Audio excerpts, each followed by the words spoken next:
Raipur railway station के पास और कुरामा शालीमार एक्सप्रेस के ऊपर बिजली के खंभा गिरली। ट्रेन में बैठे 3 जन यात्री मन हुए घायल। रेलवे डाले घटना की जांच शुरू करेगी।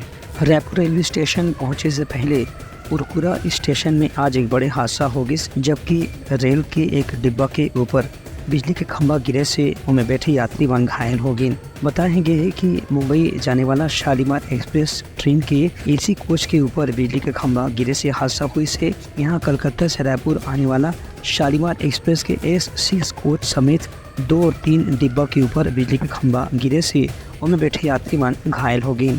जैसे बिजली का खंभा ट्रेन के कोच के ऊपर गिरे से वहाँ अफरा तफरी के माहौल बन गया। से बोगी में बिजली का खंभा गिरे से ट्रेन में सवार यात्री मन भी चोट आई से इनमें से एक बच्चा भी शामिल है। 3 घायल यात्री मन नजदीक के अस्पताल में भर्ती कराए गए हैं। घटना की जानकारी मिलते ही GRP RPF समेत रेलवे के वरिष्ठ अधिकारी मन मौका में पहुंच गए हैं। एक बाद घटना की जांच भी शुरू कर दी गई है।